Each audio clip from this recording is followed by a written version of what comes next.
So guys आप देख सकते हैं गेट लग चुके हैं। ये वाला गेट भी लग गया है और वो वाला गेट भी लग गया है। काफ़ी दिन से पेंडिंग थे पर अब लग गए। आप देख सकते हैं। I am very angry, I am fuming. So hey guys, good morning, welcome to my another vlog.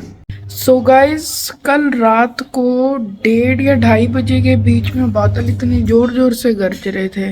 फिर थोड़ी देर बाद बारिश शुरू हो गई। बारिश आई तो थोड़ी टाइम के लिए और इतनी तेज आई, आप बिलीव नहीं करोगे, आवाज इतनी तेज आ रही थी बारिश की और डर सा लग रहा था। ये देखो अभी तो मौसम एकदम साफ है, इसका कुछ नहीं है। देखो पूरा साफ बढ़िया मौसम है, पर उस टाइम ये ऐसा नहीं था। उस टाइम पूरे बादलों ने छा गए थे पूरे, और बादल गरज रहे थे इतनी तेज और बरस हो रहे थे बहुत ज्यादा।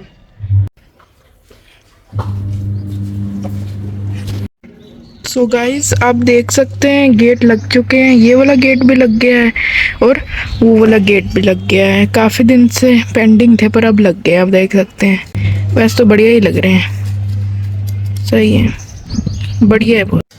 और गाइस गर्मी इतनी है कि हम भी अपनी गर्मी की यूनिफॉर्म में आ गए हैं। नीचे हाफ है ये और ऊपर मैंने हाफ टी शर्ट पहनी हुई है। आप देख सकते हैं हाफ कट टी शर्ट है। हम भी अपनी गर्मी की यूनिफॉर्म में आ गए। सो गाइज मैंने सर्टिफिकेट तो कल लिख लिया था और ये आधा लिखा था। देखो स्पिल्ट अप सिलेबस है ना मेरा 9th का इंग्लिश का। अब देखो ये मैंने और लिख लिया, देखो सारा लिख लिया। तो ये है मेरी इंग्लिश की एकेडमिक वाली नोटबुक। एकेडमिक की रजिस्टर, मतलब एकेडमिक के रजिस्टर का मतलब क्या होता है? सो गाइज इसका मतलब ये होता है जैसे आप इंग्लिश की नोटबुक होती है आपकी, उसके अंदर आपको चैप्टर पढ़ाते हैं तो आप क्वेश्चन आंसर करते हो नोटबुक में, करते हो ना, क्वेश्चन आंसर करते हो, सब कुछ करते हो। तो अब 9th में हमें क्या करवाया कि क्वेश्चन आंसर वाला एक रजिस्टर लिखा दिया जिसको हम कहते हैं इंग्लिश एकेडमिक्स, जिसके अंदर आप क्वेश्चन आंसर पढ़ोगे। और एक और रजिस्टर लगवाया जिसको हम कहते हैं स्पीकिंग एंड वोकैबुलरी, जैसे reported speech, letter, diary entry वगैरह वगैरह। लेटर टू एडिटर हो गया, टेंस और रिपोर्टेड स्पीच तो बता ही दिया मैंने, डिटर्मिनल्स, ये जो सारे ग्रामर टॉपिक होते हैं, या गैप फिलिंग, एडिटिंग, इनको हम एक अलग रजिस्टर में करेंगे और स्पीकिंग सीखेंगे। मैं दिखाता हूँ, थोड़ा सा करा है मैंने वर्क उसके अंदर, आपको बताता हूँ और मैं समझाता हूँ, और बड़ा बहुत बढ़िया है, मैं बताता हूँ आपको।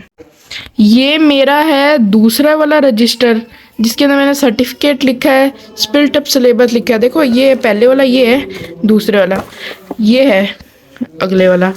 ये मैंने दोनों में अलग अलग लिखे, इसमें भी स्पिल्ट अप लिखा, ये है देखो। अभी एक बार इसको पढ़ के देखो। I am very angry, I am fuming, I will think about it, I will sleep on it. अब इस 11 नंबर वाले पे आप ध्यान दो। अब मैं सिंपल तुम्हें कैसे बोल सकता हूँ? आई एम टायर्ड बोलता हूँ कि नहीं? I am tired. और अगर ये सेकंड वाली जो ब्लू कलर से लिखी है ना, ये लाइन बता रही है कि इसको हम और एक नंबर ऊपर करके कैसे बोल सकते हैं। जैसे आई एम टायर्ड को और एक स्टेप ऊपर करके बढ़िया इसके अंदर न्यू वर्ड्स, हाँ मीन्स का वर्ड ये है कि न्यू वर्ड्स यूज़ करके कैसे बोल सकते हैं। 9th में हो गए हैं, अब थोड़े वर्ड्स बड़े बड़े अलग अलग नए नए सिखाते हैं हमें, क्योंकि अब सीनियर से भी थोड़ा ऊपर वाली क्लास हो गई। 9th बहुत इंपॉर्टेंट क्लास होती है। तो इसके अंदर आई एम एग्जॉस्टेड ये बोलते हैं ना। वैसे अब तो यूट्यूब पर जैसे बहुत वर्ड सीख लिए थे। एग्जॉस्टेड मैंने बहुत पहले सुना हुआ था, पर पहले तो नहीं ना। तो ये मतलब सिखाते हैं कि आप नए तरीके से कैसे बोल सकते हैं। जैसे आप 12th नंबर वाला ही देख लो, इट्स नॉट सो डिफ़िकल्ट। इसको और कैसे बोलते हैं हम? जैसे इंग्लिश में जैसे हम बात करें तो इट्स नॉट रॉकेट साइंस, ये कोई रॉकेट साइंस नहीं है। तो ऐसे ये अलग अलग वर्ड्स हैं।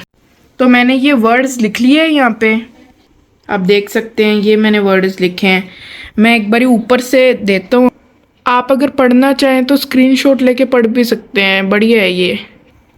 और ये देखो, ये है दूसरे, ये दूसरे पेज में और भी है।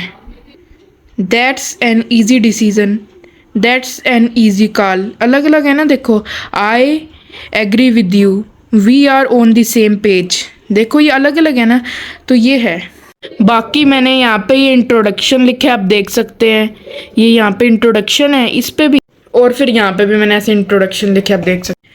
तो मेन बात ये है, जैसे फर्स्ट पेज पे मैंने इंट्रोडक्शन लिखा, सेकंड पेज पे मैंने सर्टिफिकेट लिखा, और जो थर्ड पेज था उस पे स्पिल्ट अप, और फोर्थ पे स्पिल्ट अप, और फिफ्थ पेज से मैंने देख सकते हैं आप, मैंने स्पीकिंग एंड वोकैबुलरी वाले रजिस्टर में टॉपिक शुरू कर दिया जो हमें पढ़ाएंगे। तो ऐसे था, अब मैं इसके अंदर पेज नंबरिंग करूँगा, कवर चढ़ाऊँगा, नेम स्लिप करूँगा और इंडेक्स के ऊपर नेम वगैरह भरूँगा। तो पहले मैं एक बार वो कर लेता हूँ, फिर आपसे मिलते हैं। सो गाइज, आपको पता है जैसे ये मेरा रजिस्टर है ना, इसके अंदर मैंने आपको सुबह बताया क्या क्या होता है। ये दूसरे वाला है, एकेडमिक्स वाला। इसके अंदर आप देखो, यहाँ मैंने पेज नंबरिंग करी है। अब आपके नोटबुक में कितने पेज हो सकते हैं? 170 के करीब होते हैं, पर अब ये आ गया मेरा रजिस्टर है, इसके अंदर है 228 के समथिंग पेजेस हैं। और ये देखो, पेज नंबरिंग करने में हालत ख़राब हो जाती है। ये लिखते रहो लिखते रहो लिखते रहो लिखते रहो। ये देखो, मैं पूरे मोटे बनने में ऐसे करता हूँ, बहुत हालत, और अभी भी पूरे हुए नहीं है। और ये सारे में करने हैं। 6 रजिस्टर हैं, हाँ 6 रजिस्टर हैं, और 2 नोटबुक हैं। 6 रजिस्टर और 2 नोटबुक हैं। और नोटबुक का तो चलो 170 है, किंग साइज नोटबुक है, पर भाई रजिस्टर तो कितने बड़े हैं। ये देखो, मैंने इसको करा है अभी इतने तक, ये 140 लिखे हैं।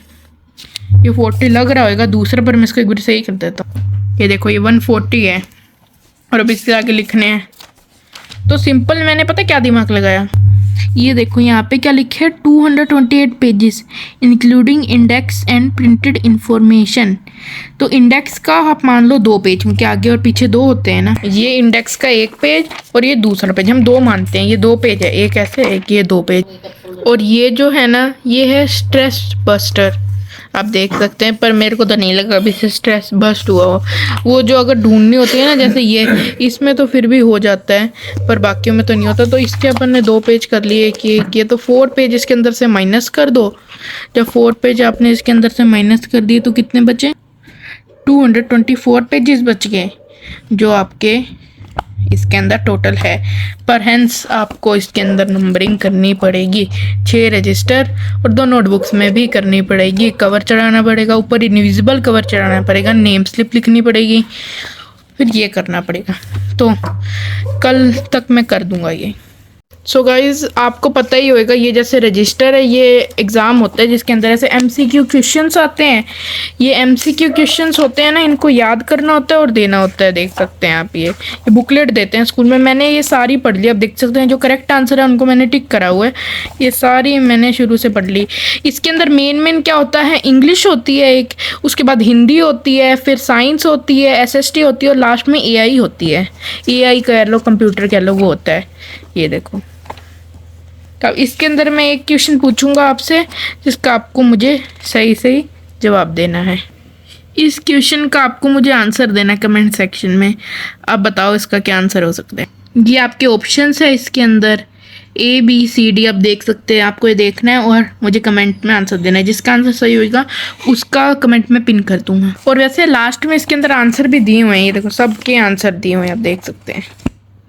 वैसे मैं अभी इंजॉय कर रहा हूँ ये रंग बिरंगी मीठी सौंफ, ये मुझे बड़ा अच्छा लगता है खाना। ये मैंने कांच की डब्बी में डाली हुई है, और जब भी मेरा मन करता है मैं खा लेता हूँ। बहुत बढ़िया है, ये अच्छी लगती है। और साथ ही में हम देख रहे हैं टाटा IPL। आपको दिखा नहीं सकता, अगर आपको दिखाऊंगा ना फिर कॉपीराइट आ जाएगा वीडियो पे। कॉपीराइट क्लेम नहीं है कि भाई, स्ट्राइक आती है, स्ट्राइक, इसलिए नहीं दिखा सकते। नो, बस ये बता दिया। देख रहे हैं अभी TV में ऊपर, और आवाज़ साइलेंट करी हुई है। सो गाइज, आज के लिए बस इतना ही। मिलते हैं आपसे किसी और बढ़िया से व्लॉग में। तब तक के लिए tata bye bye, see you soon.